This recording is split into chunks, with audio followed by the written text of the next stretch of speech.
I have returned, but sadly, as I came to give you the good news last time, this time I'm here to give you the bad news. The world has lost about half of its animal wildlife over the last 45 years, and you're seeing the highest rate of species extinction since the dinosaurs died. Atmospheric carbon is turning your oceans into acid and turning your lands into deserts, many of them worse than the desert that I grew up in. These are all signs that the apocalypse is coming, and I have returned to herald the coming of that apocalypse and help guide you through it so that you can save your people and save your world. Now, I know a lot of you have been turning to many false prophets, the left-wing ideologues and politicians, who have also been talking about these problems and claiming that they have the solutions, that they have the hope that they can offer you of a better tomorrow where we can solve these problems and save our people. But they are offering you a false hope because they don't actually understand these problems or what it's going to take to solve them. And I know a lot of you have seen the election of Donald Trump and the victories of many Republicans in the US and the rise of conservatism in many other parts of the world. And you've seen these as problems that are obstacles getting in the way of solving these problems. But I'm here to tell you that that's all part of the plan. And it's all part of what has to happen if humanity is going to save the world. First, we have to understand what's causing these problems and what the solution is going to be so that you can understand why we need conservatives to solve these problems and why liberals are completely incapable of saving the world. So let's look at the kind of people that we need to solve climate change. Well, we need to build new power plants to get away from fossil fuels, and that means we need electricians and power line installers and construction workers to build those new power plants. We need miners to mine the raw materials in order to build those power plants. And of course, renewable energy takes a lot more labor for the same amount of energy production than fossil fuels. So we're asking all of these people to work a lot harder at jobs that are very difficult and dangerous, far more difficult and dangerous than the average job. So we're asking these people to work harder for less at jobs that are very dangerous and in many cases kill them. The people who work these jobs have much shorter life expectancies on average than the rest of the population because of all the risk of injury and death and the toll that it takes on their health.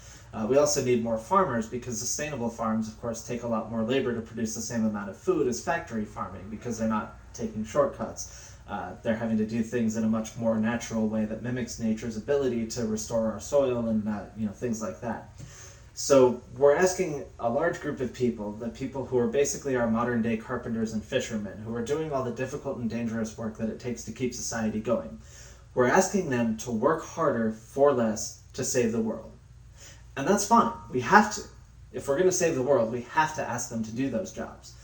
But when the request to work harder for less at jobs that kill you is coming from people who are also asking those same people to work harder for less in order to provide a massive welfare state that takes care of everyone from cradle to grave, you're asking them to work harder for less too often, too much. Now, I know it might be a little bit odd to hear that kind of talk coming from Jesus, but the last time I came here, there was plenty of room on earth for your species to be fruitful and multiply. At this point, you have been fruitful and multiplied, and you're all far wealthier than anyone who lived at the time that I was alive. When you look at our current retirees, when you look at the wealthiest, the longest living generation in the wealthiest country on earth here in the US, we spend a third of our government's federal budget on retirees. We spend a third of the federal budget just on Medicare and Social Security, just on the portion of those programs that goes specifically towards retirees. So we're spending a third of our federal budget taking care of the longest living generation in human history in the richest country on earth. Literally the most privileged people who have ever lived in the entire history of life on this planet. And the left looks at those people and says, oh, those poor people, they need more stuff. We need to give them more stuff. Let's expand Medicare. Let's increase Social Security benefits. At a time when our planet is dying. And none of those people are doing any of the difficult, dangerous jobs that it takes to save the world. They're all retired. They're never going to work again no matter how much we spend on their care. We have huge amounts of money going towards things like food stamps and Medicare and Section 8 housing assistance to make sure that everyone in this country can afford to eat and have a place to stay and afford medical care, regardless of whether or not they're doing anything whatsoever to help solve the problems that they create by consuming these things. Regardless of whether or not they're doing anything to help with the jobs that we need to save the world, to solve our problems, or whether they're doing anything to support the people who are doing those jobs. Can we really ask the people who are already asking to work harder for less to work even harder for even less in order to save people who aren't working and aren't doing anything to support them? That's the left's plan. And at the same time, keep in mind, the people who are doing these jobs are mostly men. 97% of electricians are men. 99% of power line installers are men. 97% of construction workers are men. 98% of miners are men. Almost 80% of agricultural workers are men, and when you break agriculture down, most of the women who work in agriculture do relatively easy jobs like sorting and grading produce, whereas most of the men do much more difficult, much more dangerous jobs. They're doing jobs like handling heavy livestock and forestry, jobs that are much more difficult and dangerous, and when you look at the actual death tolls within agriculture, it's almost all men, because men are doing all the really difficult, dangerous jobs that kill them. So, at the same time that we're asking them to work harder for less to not just save the world, but to save people who aren't doing anything to help us save the world, the same left-wingers are also looking at the kinds of men who are doing those difficult, dangerous jobs, the kinds of men who are dying years younger on average, sacrificing their own lives for the greater good. They're looking at those men and saying, oh, you have toxic masculinity problems.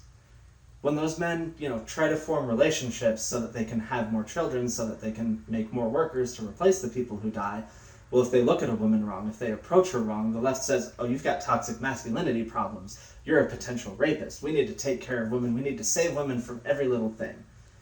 And at the same time that they're asking us to save women and protect women and give women far more safety than we give men, who are, of course, being expected to risk their lives at difficult, dangerous jobs that women don't do, the same people who are saying that those people have toxic masculinity problems are saying they want to protect women for the sake of equality.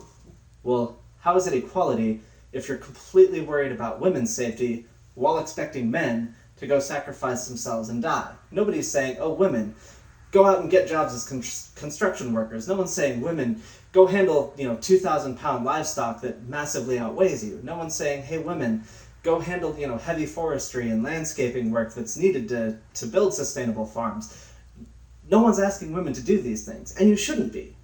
Women and men have very different roles in society.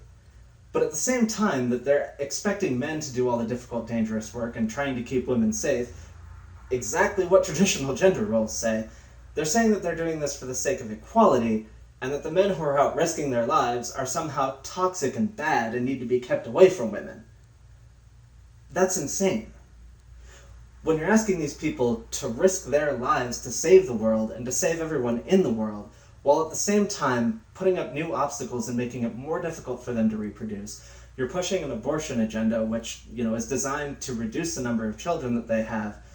You're asking them to give up their ability to start a family and to produce more workers.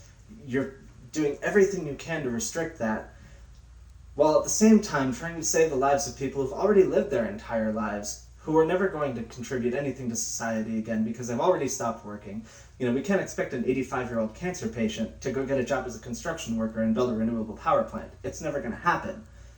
But at the same time, they're asking the hardest working people to make sacrifices to save those people, while making it far more difficult for them to start relationships and have families and produce another generation of workers. That's insane. You can't ask them to work harder for less and kill themselves and then make it harder for them to start a relationship and start a family. You're going to kill off the group of people that you're depending on to save the world. And at the same time that you're doing that, people on the left are asking us to bring in millions of immigrants. They're asking us to take millions of refugees from third world countries. They're asking us to take millions of Muslim refugees who have completely different ideas of what our society is supposed to be like.